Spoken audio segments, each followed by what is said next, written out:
Class 10th के लिए ये पोयम है the psalm of life, UP board के लिए। पोएट हैं H.W. लॉन्गफेलो। बड़ी ही अच्छी पोयम है, इंस्पिरेशनल पोयम है, प्रेरणादायक। साम यानी मंत्र, गायन भी समझ सकते हो, गायन, जीवन का गीत, जीवन का मंत्र क्या है। कहीं ना कहीं ये भी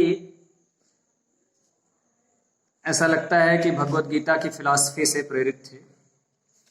लोग जीवन में कई बार ऐसा कहते हैं, तुम्हें मिलेंगे लोग कि अरे क्या मतलब है, एक दिन मर जाना है, सब समाप्त हो जाना है, क्या परेशान होना, सब नश्वर है, ऐसा मिलेंगे लोग। आतंकवादी जितने बनते हैं उनको यही समझाया जाता है कि ये सब नश्वर है, असली ऊपर ही है, यहाँ बम फोड़ो, मारो दूसरों को, ऊपर जाके जन्नत मिलेगी। इसी चक्कर में तो मर रहे हैं। अब उन मूर्खों को इतनी बुद्धि नहीं है कि अगर ऐसे जन्नत मिलती, ऐसे स्वर्ग मिलता, तो जो तुम्हें ट्रेनिंग दे रहा सबसे पहले वही मरता। तो मिला जुला के ये कि इस दुनिया को हम समझ लेते हैं कि बिल्कुल मिथ्या है, और हम कई बार गलत काम करने लगते हैं, या कई बार काम करना छोड़ देते हैं, निराश रहते हैं कि क्या मतलब है। पहले स्टैंजा में ही ये बात क्लियर हो जाती है। पहले एक बार पूरी पोयम में रिसाइट कर देता हूं, फिर स्टैंजा बाय स्टैंजा कि जीवन है क्या। भगवत गीता की फिलॉसफी मैंने इसलिए कहा प्रेरित कि भगवत गीता में ये वर्ल्ड की सबसे ग्रेट फिलॉसफी है, और कुछ भी ऐसा नहीं है जो इसमें है कहीं और नहीं। अच्छी बात, बुरी बात की बात नहीं कर रहा हूं। अब दूसरों की हत्या करना, बलात्कार करने की ट्रेनिंग आपको भगवत गीता नहीं देती, दूसरे को लूटने की ट्रेनिंग आपको भगवत गीता नहीं देती। ये वर्ल्ड की ग्रेटेस्ट फिलॉसफी है। इसमें सीधे सीधे भगवान श्री कृष्ण कह रहे हैं, कर्मण्येवाधिकारस्ते मां फलेषु कदाचन। कर्म करना आपका अधिकार है, जीवन का एकमात्र मोटो, एकमात्र लक्ष्य होना चाहिए कर्म करना। और जो भी चूंकि हम कर्म करें तो उसमें अपना सर्वोत्तम दें, अपना द बेस्ट देने का प्रयास करें। ये नहीं कि बस खाना पूरी, टाइम पास हो गया, ऐसा नहीं करना। पोयम देखते हैं। Tell me not in mournful numbers, life is but an empty dream. Thus, for the soul is dead that slumber, and the things are not what they seem. Life is real, life is earnest, and the grave is not its goal. Dust thou art, to dust returnest, was not spoken of the soul. Not enjoyment and not sorrow is our destined end or way, but to act that each tomorrow finds us farther than today. Art is long and time is fleeting, and our hearts, though stout and brave, still like muffled drums are beating funeral marches to the grave. In the world's broad field of battle, in the bivouac of life, be not like dumb driven cattle, be a hero in the strife. Trust no future however pleasant, let the dead past bury its dead. Act in the living present, heart within and God overhead. Lives of great men all remind us, we can make our life sublime, and departing leave behind us footprints on the sands of time.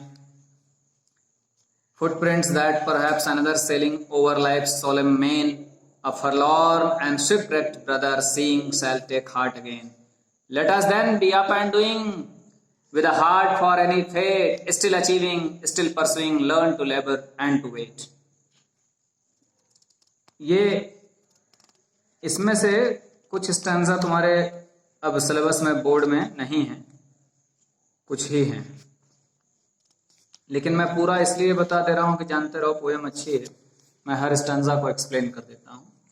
बहुत ही सुंदर poem है और बहुत ही प्रेरणादायक।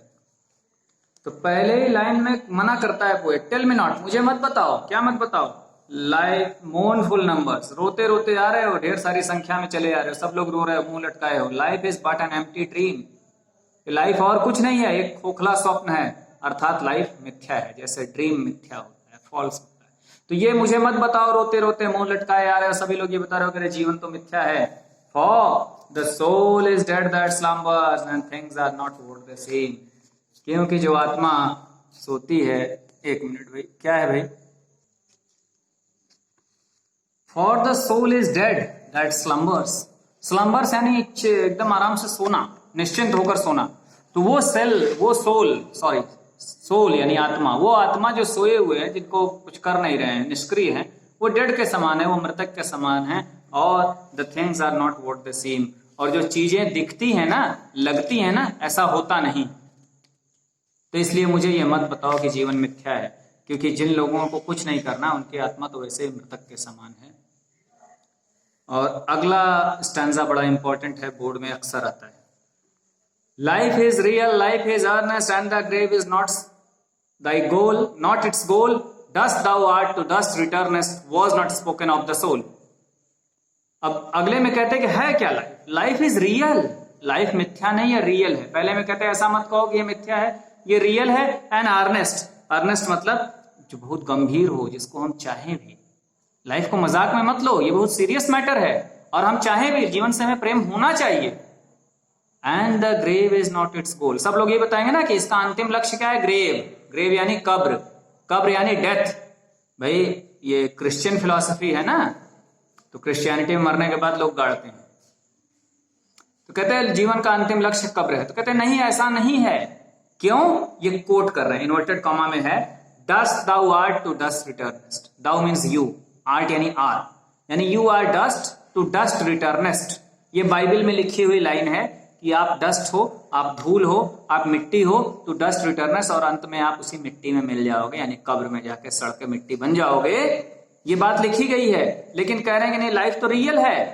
तो अंतिम line में कहते हैं was not spoken of the soul. ये बात कही तो गई है कि आप मिट्टी हैं, मिट्टी में मिलेंगे, लेकिन ये बात सोल के लिए नहीं कही गई है, ये बॉडी के लिए कही गई। सोल नश्वर नहीं। अब देखो बात क्लियर हो गई, भगवत गीता की फिलॉसफी आ गई ना। आत्मा अजर अमर अविनाशी है, आई ना बात। आत्मा को नष्ट नहीं किया जा सकता। नयनम छिन्नन्ति शस्त्राणि, नयनम दहति पावकः, न चैनम क्लेदयन्त्यापो, न शोष्यति मात्र। बिल्कुल कहते हैं, न काट सकता है कोई शस्त्र, न इसको हवा सुखा सकती है, न अग्नि जला सकती है, न पानी गला सकती है, कुछ नहीं कर सकता कोई आत्मा का। फिर अगले स्टैंजा में कहते हैं कि अब लाइफ का टारगेट क्या है, लक्ष्य क्या है। Not enjoyment and not sorrow is our destined end or way, but to act that each tomorrow finds us farther than today. Not enjoyment and not sorrow. Life का हमारा उद्देश्य ना एंजॉयमेंट है ना सॉरो है, ना बहुत आनंद लेना हमारा लक्ष्य है, ना बहुत उदास हो जाना। यानी कुछ अच्छा हो तो बहुत फूल जाए, ऐसा भी ना होना चाहिए, और बहुत कुछ बुरा हो तो हम बहुत निराश हो जाए, ऐसा कुछ नहीं होना चाहिए। क्यों? ये हमारा डेस्टिन्ड एंड और वे नहीं है, ना हमारा ये रास्ता होना चाहिए, ना हमारा ये भाग्य होना चाहिए। फिर क्या होना चाहिए? बट टू एक्ट, केवल कार्य करना, कर्म करना, दैट इज टुमारो, कि आने वाला हर कल फाइंड्स अस फार्दर देन टुडे, आज के मुकाबले हमें थोड़ा सा और आगे ले गया रहे। यानी हम हमेशा कार्य करें कि हर नया दिन आए तो हम अपने आज के हिसाब से थोड़ा सा आगे रहें। यही भगवत गीता भी कहती है, कर्मण्येवाधिकारस्ते। कर्म तो करना ही है, बिना कर्म किए आप रह नहीं सकते।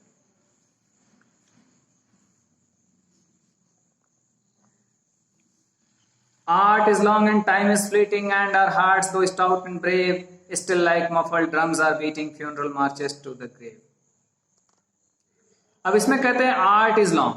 आर्ट यानी कि ये जो पूरा सिस्टम चल रहा है, अब उसको कला से समझो, और या पूरे लाइफ में जितनी कलाएं हैं, जितने हम कर्म करते हैं, ये सब, ये तो लंबा है, ये नष्ट नहीं होता।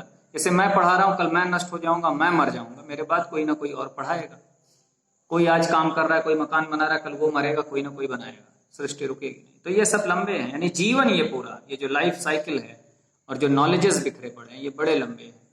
And time is fleeting, fleeting यानी बड़ी तेजी से भाग रहा है, समय बड़ी तेज भाग रहा है।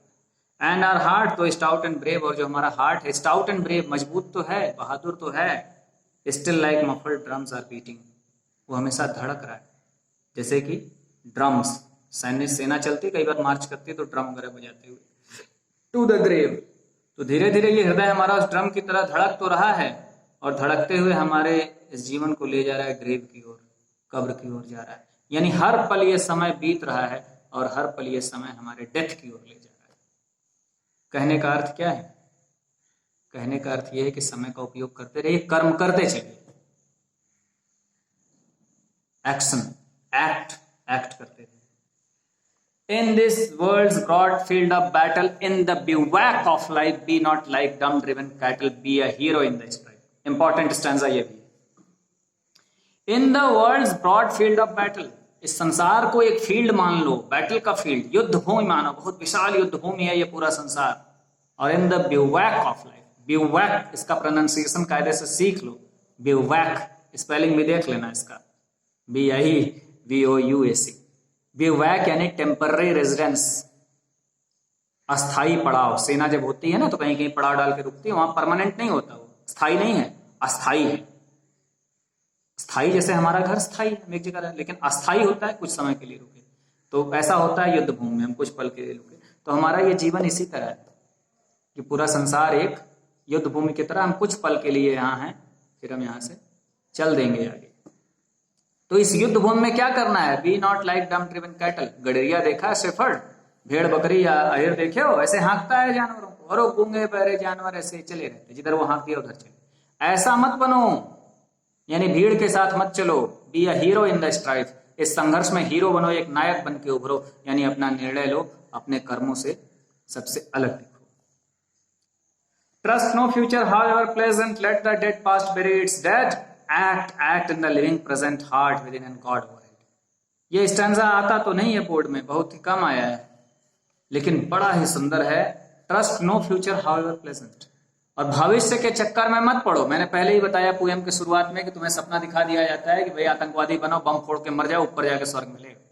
तो ट्रस्ट नो फ्यूचर, ऐसे भविष्य पे भरोसा ही मत करो। हाउएवर प्लेजेंट, कितना भी अच्छा कहा जाए कि कल ये हो जाएगा वो हो जाएगा, इस पे भरोसा मत करो।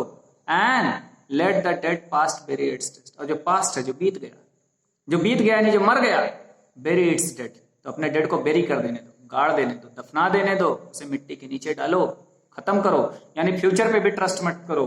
पिछली चीजें जो है, जो बीत गई, उनको भुला दो और केवल एक काम करो, act in the living present. ये जो प्रेजेंट है, जो वर्तमान है, जो चल रहा है, इसमें एक्ट करो, कार्य करो, कर्म करो। हार्ट विद इन, और अपने हृदय है उस पर भरोसा रखो। एंड गॉड ओवरहेड, ऊपर ईश्वर पे भरोसा रखो। यानी अपने स्वयं के हृदय पे भरोसा रखो, विश्वास रखो, और ऊपर ईश्वर पे विश्वास रखो, और कर्म करते चलो, अपना कर्म अच्छी तरह से करते चलो। Lives of great men all reminds us we can make our lives sublime and departing leave behind us footprints on the sands of time. Sand, मिट्टी, ये सॉरी बालू समुद्र के किनारे या रेगिस्तान में होता है। तुम लोगों ने पता नहीं ऐसी जगहों को देखा है कि नहीं, वहां फुटप्रिंट्स नहीं छूटते। जैसे तुम्हारे पैरों के निशान पड़ेंगे समुद्र किनारे में, तुम अगर चलोगे पैरों के निशान पड़ेंगे, लेकिन तुरंत लहर आएगी और तुरंत मिटा देगी। और रेगिस्तान में भी ऐसे तुम्हारे पैरों के निशान पड़ेंगे, लेकिन तुरंत वहां हवा चलेगी और बालू तुरंत वो मिटा देगी। तो आसान नहीं होता अपने कदमों के निशान छोड़ना, अपने पदचिन्ह छोड़ देना आसान नहीं होता। तो लाइव्स ऑफ ग्रेट मैन, जो महान लोग हैं, हम उनके बारे में क्यों पढ़ते हैं, क्यों जानते हैं? क्योंकि वो हमें याद दिलाते हैं कि हम अपने जीवन को सबलाइम यानी उच्च कोटि क्या बना सकते हैं। और डिपार्टिंग, जब यहाँ से हम चले जाएंगे, जब इस संसार से हम विदा होंगे, ये संसार छोड़ देंगे, तो footprints on the Sands of time. तो टाइम की बालू पर मेटाफर है, यानी समय रूपी बालू पर जिसपे किसी के पैरों के निशान नहीं पड़ते। अगर महान लोगों को देखेंगे तो उनके कार्य ऐसे हैं कि वो आज भी याद किए जाते हैं, कल भी याद किए जाएंगे। तो ऐसा बनने का प्रयास करना चाहिए अपने कर्मों से। Footprints that perhaps another sailing over life's solemn main, a forlorn and shipwrecked brother saying shall take heart again. अब इन फुटप्रिंट्स का ऐसे अगर पदचिन्ह मिलते हैं तो इससे होता क्या? यानी महान लोगों का कार्य, लोग कहेंगे क्या है महान बन के क्या होगा, उससे क्या फर्क पड़ेगा? तो कहते हैं देखो फर्क क्या पड़ता है। शायद दूसरा sailing over life's solemn main, जैसे मान लो कि विशाल समुद्र है। अब उस समय की कल्पना करो कि जब इतने टेक्नोलॉजी नहीं थी, लोग समुद्र से यात्रा करते थे, रास्ते भटकते थे, भूल जाते थे। बहुत विशालकाय समुद्र में जहाज लेके चल रहा, शिप रैक्ट, और उसका जहाज बर्बाद हो गया, तूफान में टूट फूट गया, नष्ट हो गया, किसी तरह बचा हुआ है किसी लकड़ी के टुकड़े पर, तख्ते पर, और वो तैर रहा है। तो जब उसको कुछ पैरों के निशान नहीं दिखेगा किसी टापू पे, मान लो मिट्टी दिख भी गई, जमीन दिख भी गई, बालू दिख भी गया, तो वो डर के मारे उतरेगा नहीं। पता नहीं वहां क्या है, जीवन है कि नहीं, पीने का पानी है कि नहीं, या और भी कोई खतरा तो नहीं है। तो वो जो बिल्कुल भटका हुआ सा वो आदमी है, जिसका हृदय बिल्कुल निराश है, हताश है, जब वो पैरों के निशान देखेगा, पद चिन्हों को देखेगा, तो उसे फिर से टेक हिज हार्ट अगेन, मतलब फिर से उसे साहस आ जाएगी, हिम्मत आ जाएगी, और वो जीवन जीने की ओर बढ़ेगा। अर्थात जो महान लोगों के जो कार्य हैं, जो फुटप्रिंट्स हैं, जो पदचिन्ह हैं, वो हमें प्रेरणा देते हैं बुरे समय में हम अच्छा कर सकें। और लास्ट स्टैंजा इसमें अंत में प्रेरणा देते हुए कहते हैं, इंपॉर्टेंट है, Let us then be up and doing with a heart for any fate, still achieving, still pursuing, learn to labor and to wait. और भगवत गीता की बिल्कुल फिलॉसफी ज्यों की त्यों यहाँ फिर उतरती है। देखो, let us, चलो फिर हम लोग करें, क्या करें? Be up and doing, चलो उठो, and doing, कार्य करो। तो चलो सभी लोग उठ जाओ और उठकर कार्य करने में जुट जाओ, अपने कर्मों में जुट जाओ, with a heart for any fate, और हृदय को तैयार रखो एनी फेट, किसी भी भाग्य के लिए, यानी कोई अच्छा भाग्य हो, कोई बुरा हो, कुछ भी आए सामने, उसके लिए हृदय को तैयार रखो। भगवद गीता में भी भगवान श्री कृष्ण यही कहते हैं कि हर तरह की परिस्थिति के लिए तैयार रहो, जो भी ईश्वर देता है उसे स्वीकार करो। And still achieving, still pursuing, हमेशा तुम प्राप्त करते रहोगे कुछ ना कुछ, क्योंकि कर्म करो, फल की चिंता मत करो। तो स्टिल अचीविंग, हमेशा प्राप्त करोगे, लेकिन प्राप्त करने लगे तो उसके लिए बड़ा खुश नहीं होना। स्टिल परसुइंग, हमेशा कुछ और प्राप्त करने का प्रयास करते रहो, आगे अच्छे कार्य करने का प्रयास करते रहो। और अंत में कहते हैं learn to labour and to wait, तो परिश्रम करना सीखो, और परिश्रम करने के बाद वेट, प्रतीक्षा करना सीखो। ये नहीं कि फल की चिंता करने लगो, फल की प्रतीक्षा करो, समय आएगा तो मिल जाएगा अपने आप, उसके लिए बहुत परेशान होने की आवश्यकता नहीं। तो ये पोयम, यानी हमें धैर्य रखना है और कर्म करना है, कर्म करना सीखना है, परिश्रम करना है। तो इसको तुम लोग अच्छी तरह से पढ़ लो। इसमें से बोर्ड पेपर में 2-3 स्टैंजा बार बार आते हैं, कई बार, उसको देख लेना, बढ़िया से तैयार कर लेना। कोई समस्या होती है तो कमेंट करके बता सकते हो। धन्यवाद।